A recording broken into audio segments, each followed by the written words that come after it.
Welcome into the All Things Mizzou podcast presented by Missouri Tigers on SI.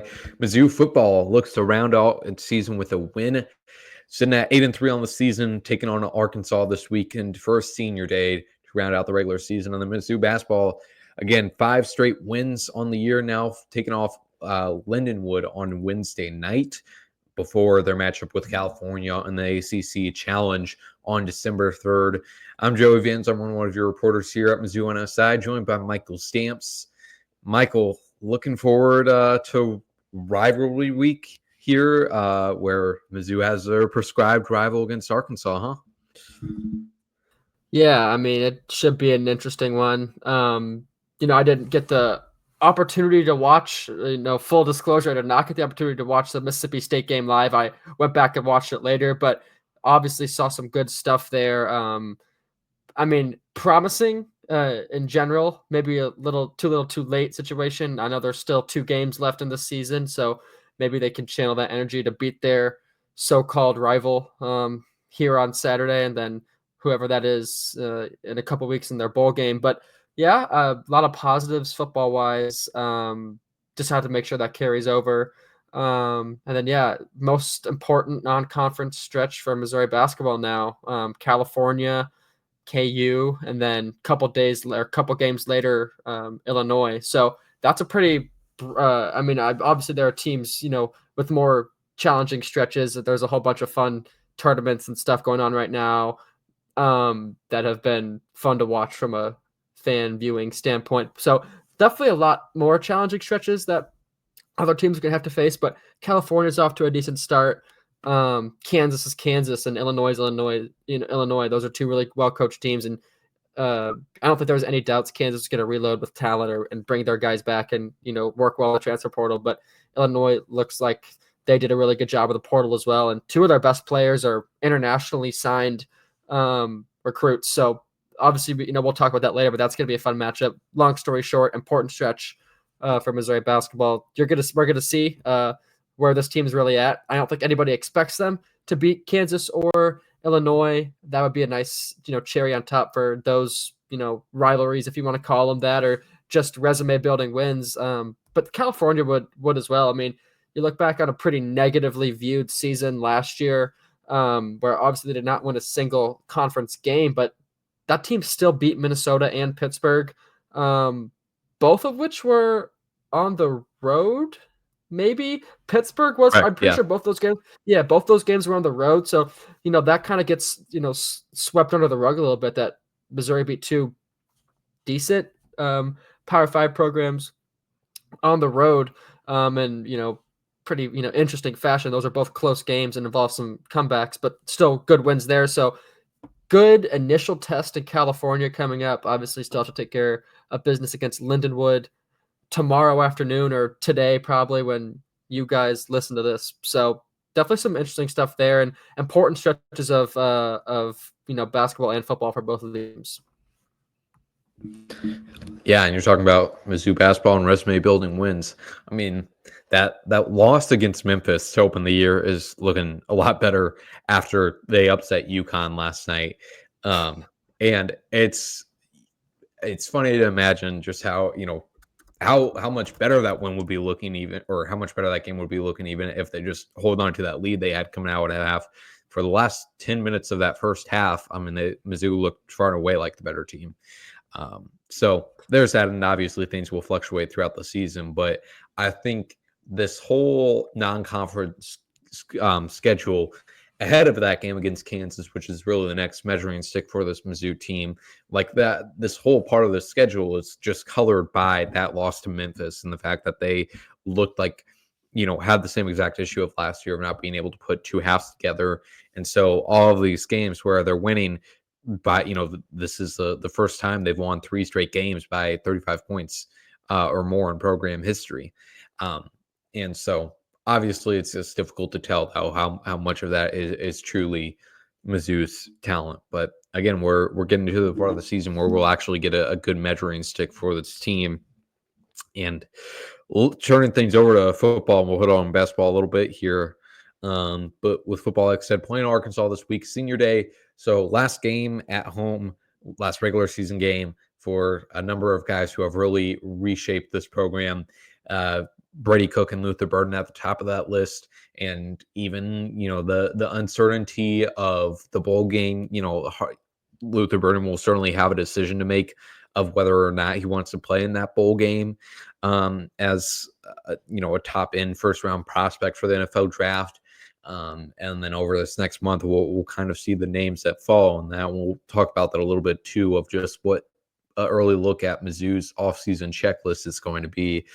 But with this game against Arkansas, before we get to that, the one thing I wanted to talk about was kind of what we talked about last week of just judging how much of a disappointment this season was for Mizzou football. And it was interesting to see a lot of the conversation that took over Mizzou Twitter after not only the win over Mississippi State, 19-point win, highest margin victory in SEC play this year, only road SEC win this year, but then also everything flipping on its head in the SEC in that evening slate. Texas A&M gets upset by Auburn in overtime. Alabama getting crushed by Oklahoma, a team that Mizzou, if they had Brady Cook, probably would have handled pretty easily. And I'm trying to think of a few other upsets, but just a lot of things getting turned on its head, and South Carolina continuing to move up their rankings. They're 15 in the latest, 15 in the latest college football playoff rankings. So a lot of Mizzou fans thinking to themselves just how different a position this team might be in if they get that one over South Carolina, something that they were very close to doing. And still kind of holding on to that dream of the playoffs. There's not a lot of people, hardly anyone, who thinks the team can still make the playoffs now, but still thinking that if they win in South Carolina, they would have a chance in this moment. And I don't know if I give that much credence if the idea if they simply win at South Carolina, then they're competing for a playoff spot this week.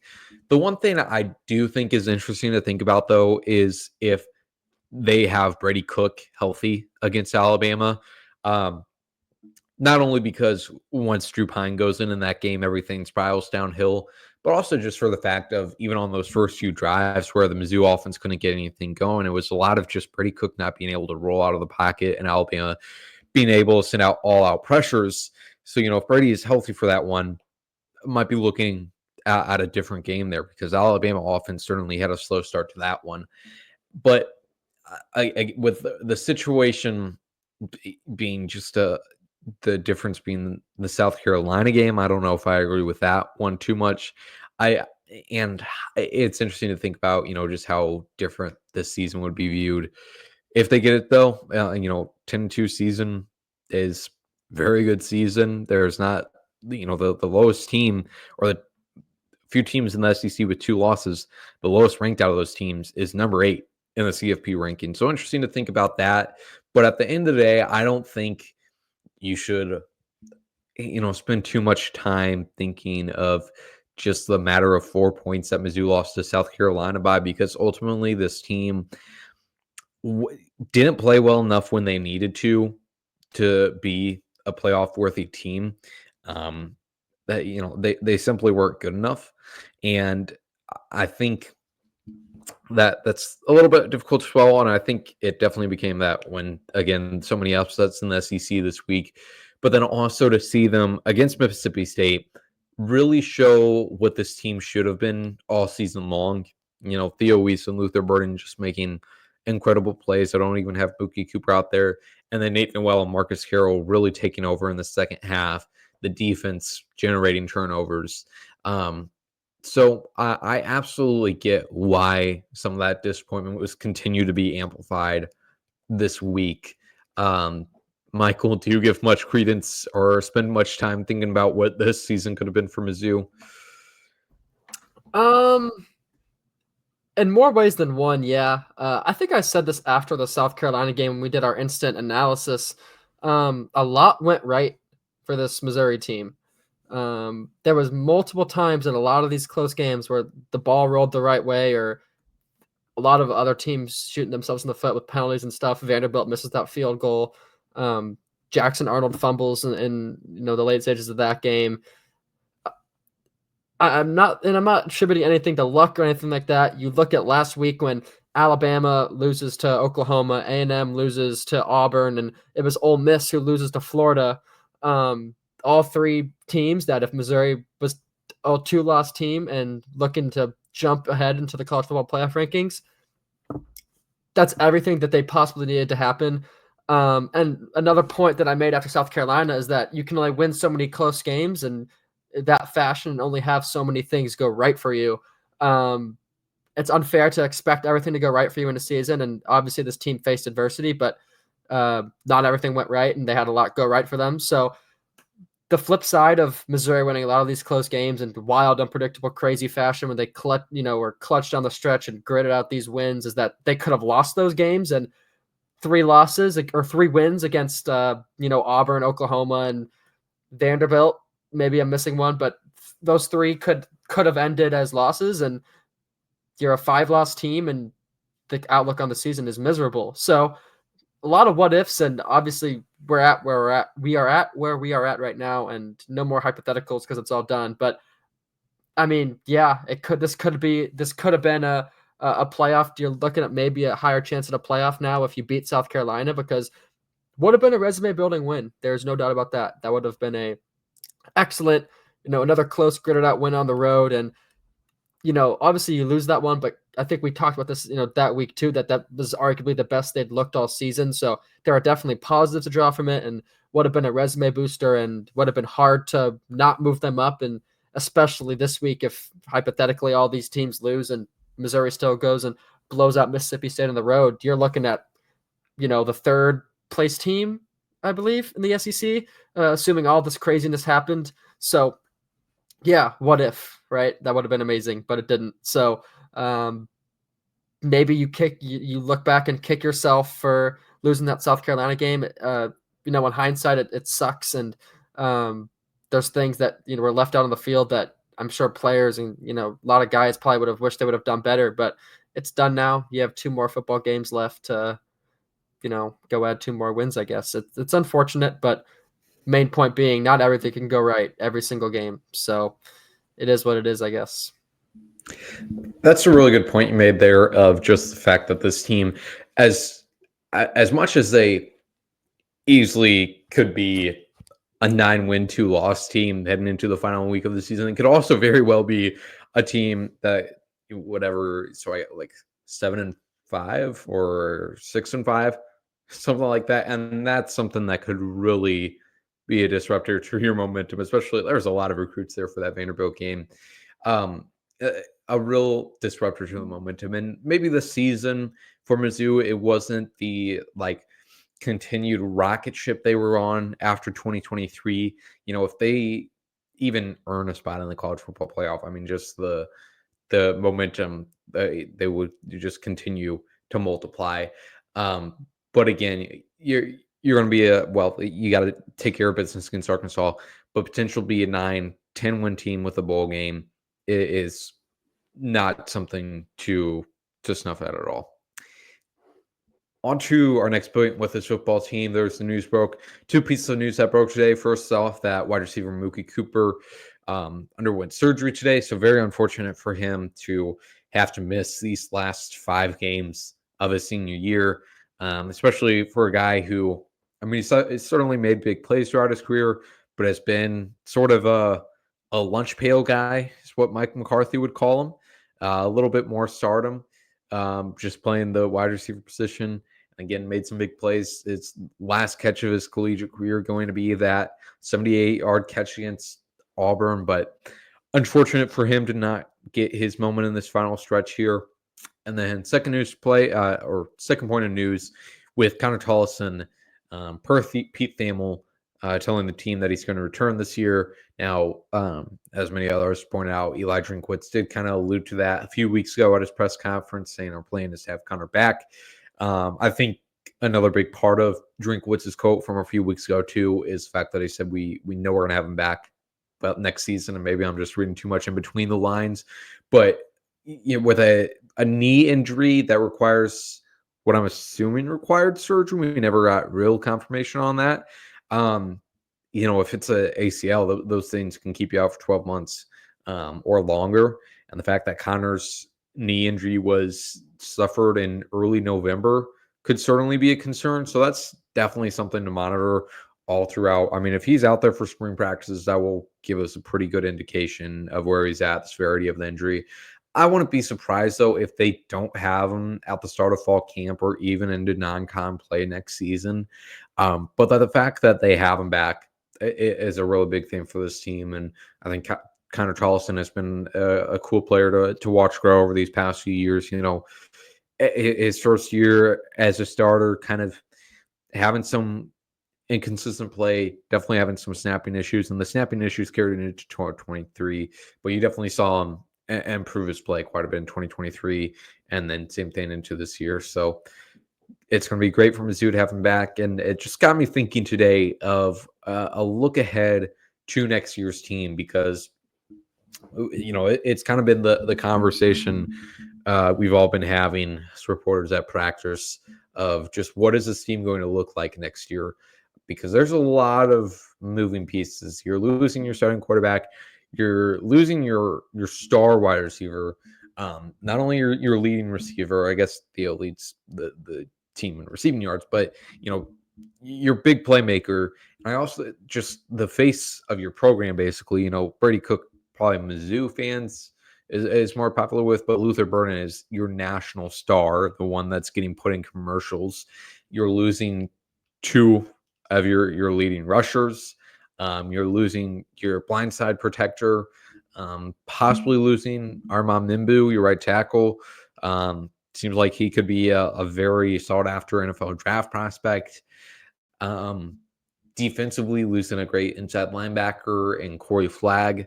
A few other guys that they're going to lose, few guys that obviously the transfer portal is going to take away from them.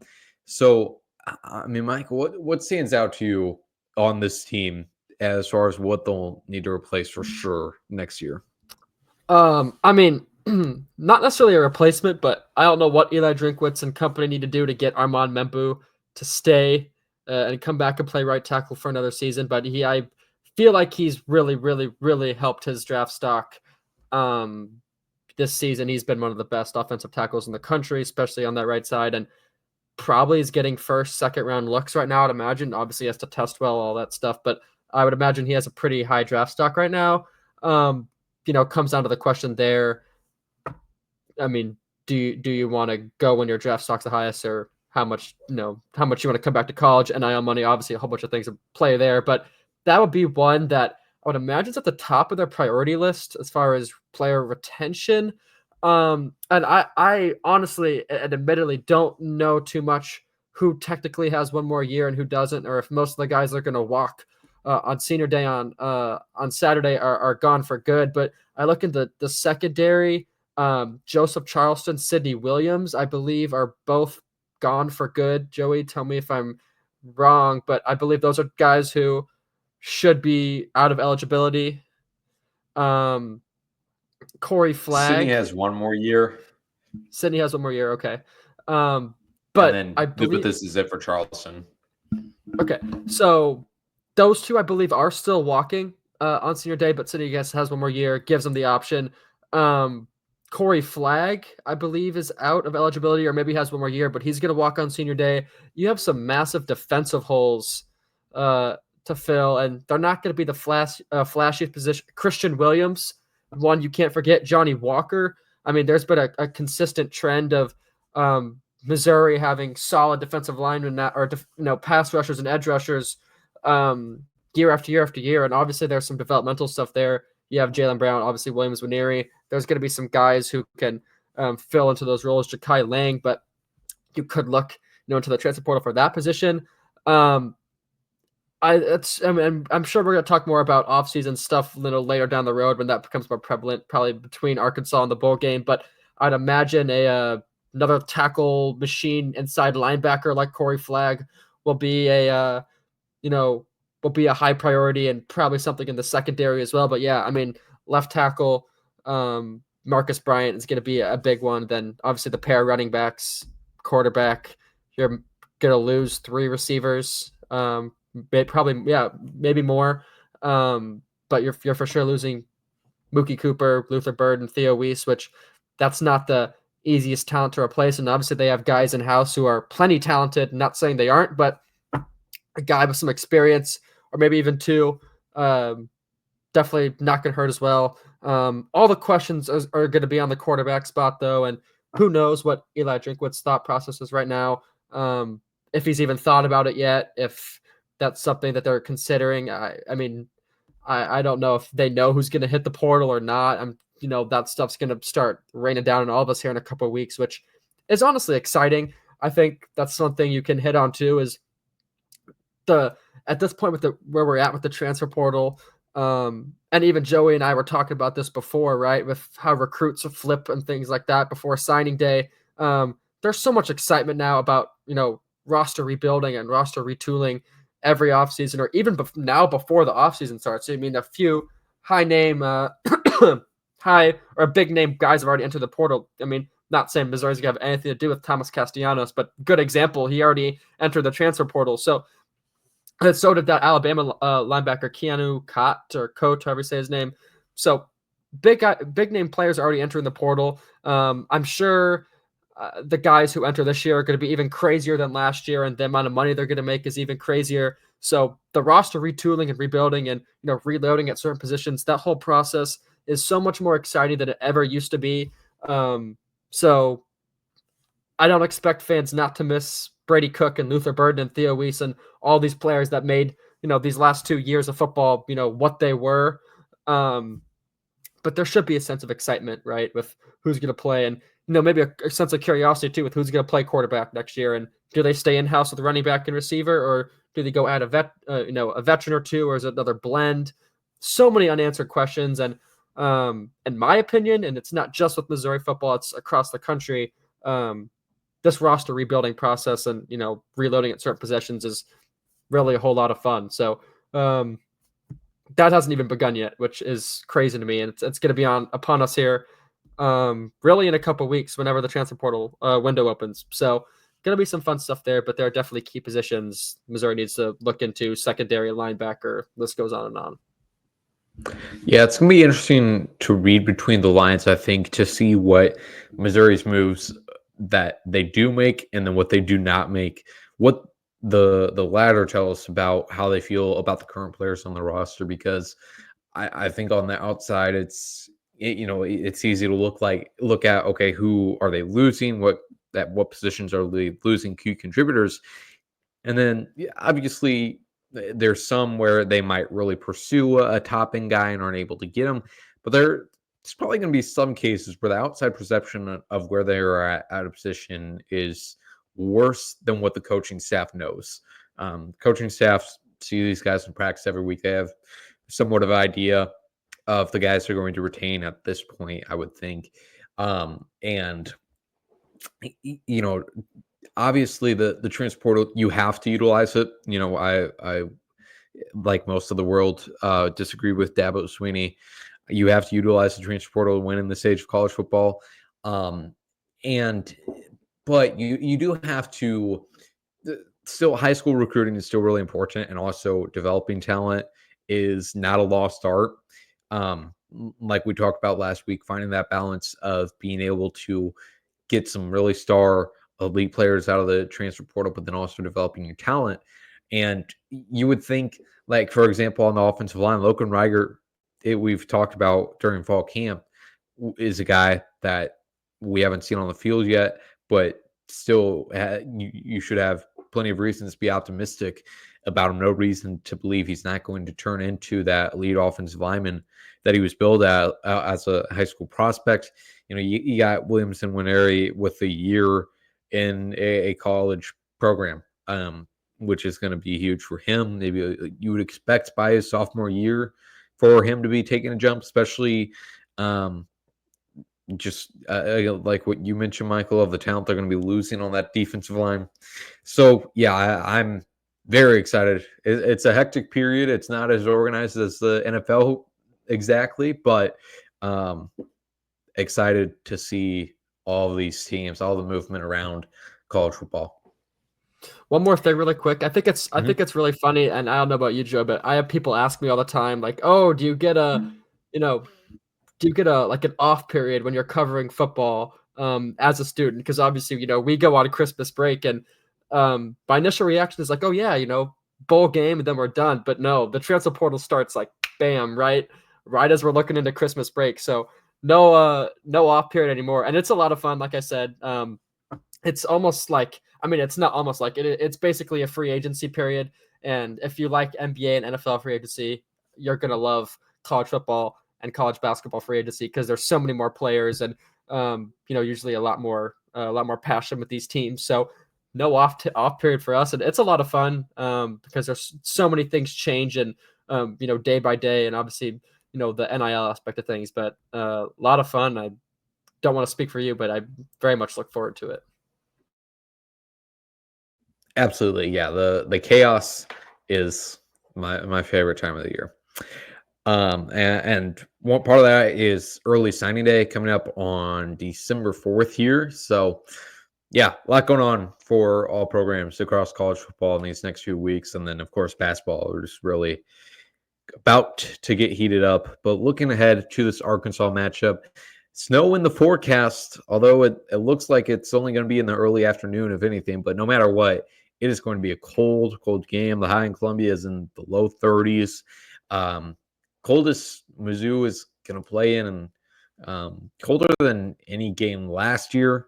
We were talking today, the New Mexico State game Mizzou had in the final weeks of the 2022 season was pretty cold, but certainly some, I consider it football weather.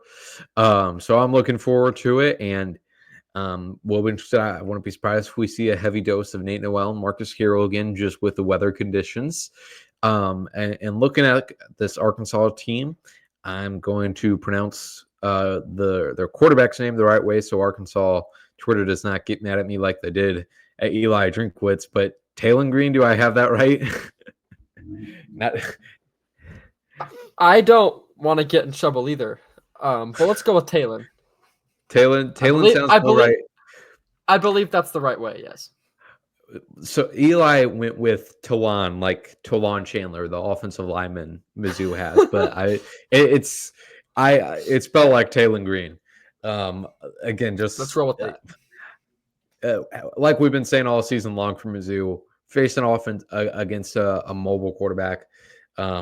Arkansas kind of still dealing with that. I mean, they're bowl eligible this year. They had an upset win over Tennessee, but still kind of dealing with that almost Mike Zimmer of it all with Sam Pittman, where it's like, if you're like you're doing okay enough each year, but can you really get us to that next level? But they have another good running back even after Raheem Sanders transferred away. Michael, starting with this offense, just what do you make first? I mean, of the season Arkansas has had, but then their offense specifically too. I am. I'll start with their offense. Most fascinated by their bunch of receivers. Andrew Armstrong. Excuse me. I feel like in the NFL draft circles hasn't got enough enough attention yet. He's been there for quite some time. Big physical receiver, 6'4", 202. Could do a lot after the catch. He is an exciting watch. Only has one touchdown this season, which honestly I haven't seen enough. I've watched games here and there and watched a little bit before this, but haven't seen enough as to why he's not getting in the red zone more. He must just not be their threat, even though he is a bigger target. So not sure why that is, but that being said, he has pretty darn good speed for being 6'4". So definitely a big target there. Isaiah Satenga, I believe, is how you say his name. He's one of their highest rated recruits in recent memory. He's a sophomore receiver and coming to his own a little bit this year in his third season. So he's been a fun watch. Isaac, they're testing me with these names. Tesla. I don't know. Another good option. Luke Has, tight end, is another high rated recruit. Another good option. They have four running backs who can hurt you. Last week it was Rashad Dubinion, who had himself a big game against Louisiana Tech. He had 112 yards against them. So definitely a guy. But Jaquinta Jackson leads them in rushing yards and touchdowns. He has 12 rushing touchdowns. Interesting story. He used to be a quarterback I believe he was recruited as a quarterback at a high school. Might have even played a little bit of quarterback in his Utah days, but versatile athlete, quite a good player. As far as the season as a whole, I feel like there's more reason to be excited about where this team stands. I believe Taylor Green is uh, uh, this is his final year of football. So no, it's not. He's a junior, so I guess he can come back. He's a good leader for that offense and very good on his legs. I mean, you mentioned being a mobile quarterback. I feel like we don't need to beat that over the head. Almost every quarterback, if not every quarterback, has been mobile in some capacity. Maybe Green more than others, and I know they do more design stuff for him. Options. And he also, just not a guy you want to get out of the pocket. He's 6'6", 230 pounds. So massive, massive guy as well. Their season's going to be defined by that Tennessee win, but they almost squeaked out a win against A&M. And I think everybody saw him against Texas. That was a pretty big scare for the Longhorns. Arkansas didn't even look that great. I just don't think Texas looked all that great either. Just didn't do quite enough offensively. Defensively had a pretty good performance. So this is definitely a better Sam Pittman led squad that we're looking at, this year compared to last year. I think a lot of it has to do with the quarterback. I don't know what KJ Jefferson's done at UCF, if anything, but Taylor Green is certainly an upgrade at that spot, and a lot of good player development, especially on the offensive side of the ball with their receiving core. And again, they have a number of running backs that can hurt you on any given day. Excuse me, with Jackson Dubinion, then freshman Braylon Russell and Rodney Hill as well. So a lot of guys that can hurt you. No shortage of options on that offense, and it's Green's job, I guess, to get it to him, but he's a threat himself on his legs as well. So I think Missouri's going to have their hands full this week. I don't want to say it's a sneakily difficult game because I feel like it would be inappropriate for Missouri and its fan base to underestimate this Arkansas team, but we can go with that. This is a good football team that could definitely leave Faurot Field with a win this week. Yeah, looking at Arkansas and just what they did against Tennessee, what worked for them. I mean, it really looks like a big defensive effort. They held Nico to only 158 passing yards. Dylan Sampson still got 138 yards on the ground, but offensively for Arkansas, they Taylor Green 260 yards, pretty good. No touchdowns, but they have two guys get over 15 rushing yard or 50 rushing yards, which you mentioned, just a deep running game. And then Andrew Armstrong just went off in that one, 9 receptions for 132 yards. Arkansas winning the time of possession in that one, 35-24. And yeah, I mean, they have 4 running backs right now that have over 300 yards on the season. So it's certainly not a easy offense to face with how deep they are at both running back and wide receiver. Turning things over defensively, obviously Landon Jackson is a big star on this side of the ball for Arkansas, has been for quite some time. And again, like I said, played a pretty good game against Tennessee, holding them to only 14 points. So, Michael, what stands out to you there? Landon Jackson is an absolute freak of an athlete. It's impressive that he moves the way he does, at his size. I mean, nothing, too crazy. Xavier Sori is their best linebacker. And Steven Dix, Brad Spence as well. Landon Jackson is their highest graded defender on PFF. So that's something to consider. They have guys like Eric Gregory on the defensive line. That's also solid. So, he's a big guy in the middle that can, shut down the run. I think they did a really good job sending pressure, at Nico and that Tennessee offensive line, in that victory. And a lot of the throws he was making were not comfortable ones. And that's a quarterback who's pretty good in the pocket as well and makes good decisions under pressure. But they really had him out of sorts. And in the secondary too, just very sticky in that middle area. A lot of times when Nico would try to check down or, quick curl routes or slants and stuff like that, it might have been a reception, but it's only going for 6 or 7 yards and, not a lot after the catch. So they have a pretty solid secondary that is good in the middle, short area of the field. And then I would imagine they're going to send a whole bunch of pressure at Brady Cook because I still don't know. Maybe you know better than me, Joey. know how healthy Brady Cook is. He looked fine against Mississippi State. I didn't see anything as far as his lower body injury goes. But still would imagine they're going to send pressure at him, thinking that he's not 100% there. So not that he's not capable of, of getting out and running, but that's always something to consider. It worked against Tennessee, worked against Quinn Ewers, who's not mobile at all.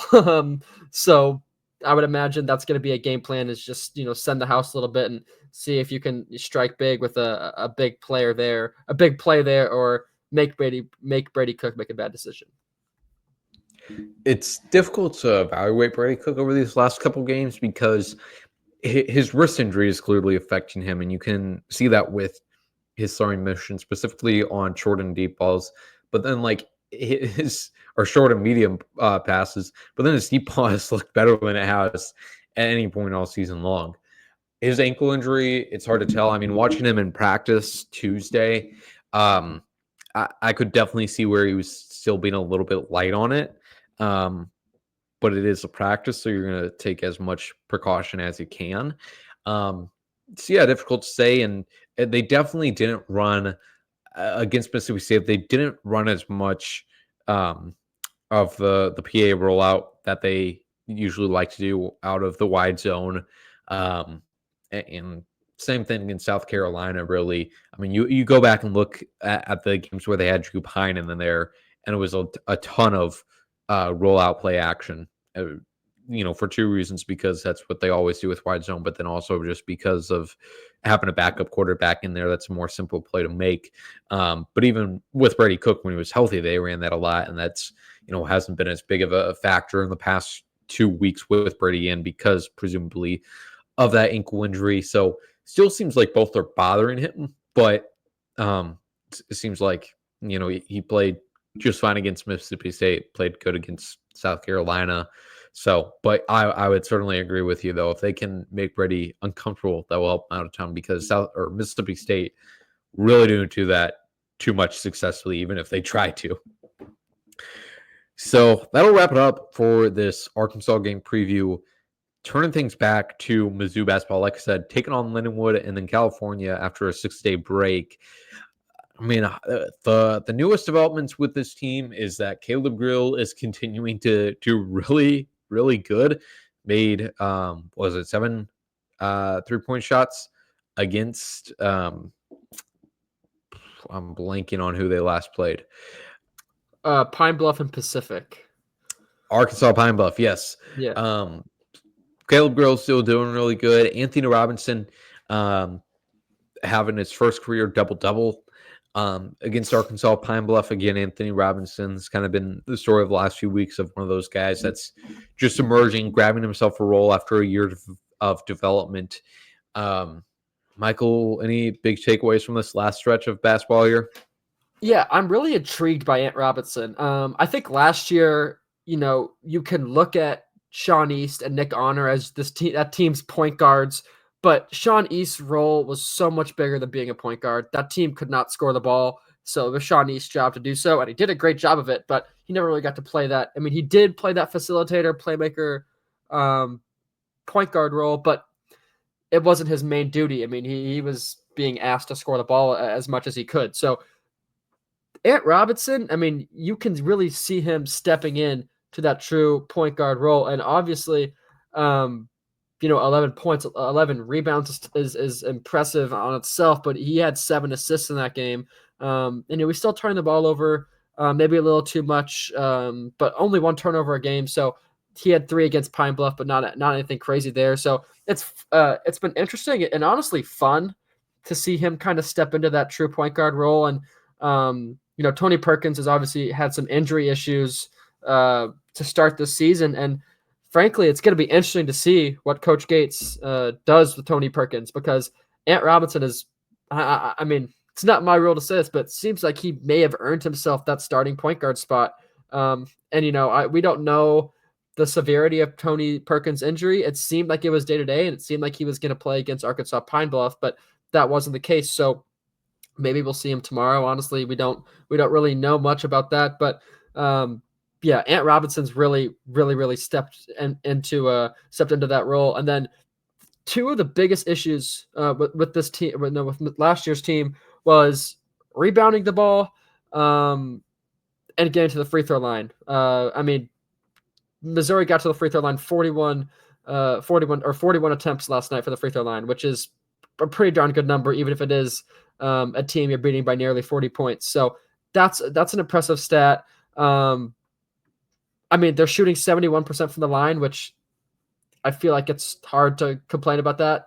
Definitely could be better, and there's been games where it's been but nothing crazy there. And then the rebounding game as well. Josh Gray helps in that area so much. Even when he's not grabbing boards, he clears out so much space and demands so much attention when rebounding the basketball, which allows guys like Ant Robinson to go grab 11 boards, guys like Marcus Allen to get 4.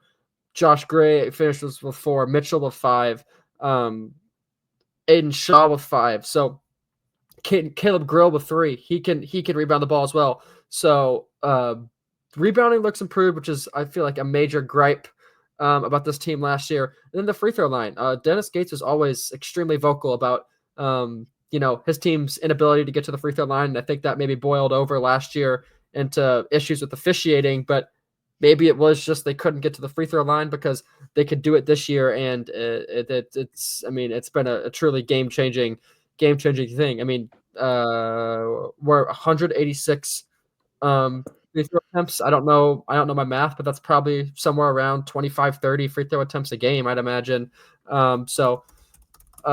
Pretty good stuff there. That's 31 free throw attempts per game. Never going to complain about that. That's going to help them all throughout.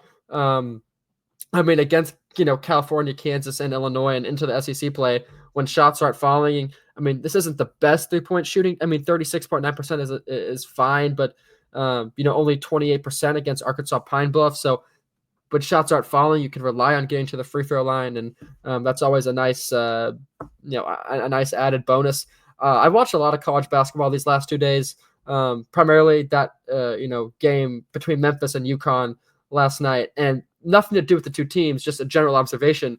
Memphis really got ahead in that basketball game because they just did everything they could to attack the rim, put pressure on the rim, and draw fouls. And not going to debate the legitimacy of the calls or not, but the truth was that they were getting fouls called on them and were putting themselves in the position to get fouls called against them, or on them, sorry. And they attempted a whole bunch of free throws. It was an ugly game, but shot a whole bunch of free throws. PJ Haggerty, who had a whole bunch of points against Missouri, shot maybe 13, 14, 15 free throws that game. So it's an important part of an offense, especially when shots aren't falling, whether it's from the perimeter, if you just can't get the ball to go in the hoop of the paint. Getting to the free throw line is always going to be important. And so far, I think that's been the most important, impactful and noticeable difference between this year's team and last year's. Yeah, exactly. That's been the two things I've been watching in these non-con games, and the two things that I think you can, even though you still have to take it with a grain of salt, but you can still take away from this team doing better than last year, is free throw and rebounding. And I think it was the rebounding that caused Dennis Gates to say, drop a F-bomb last year and say it's effing terrible. One of my favorite moments with him as head coach. So seem to be improving in that area. And again, we'll get our next measuring stick for this team December 3rd against California, and then just a ginormous test against Kansas on December 8th. So that'll do it for us today, though, on the All Things Mizzou podcast. Joey Van Zummeren, joined by Michael Stamps. We appreciate you tuning into this, and we hope you tune in to the rest of our coverage over on Missouri Tigers on SI.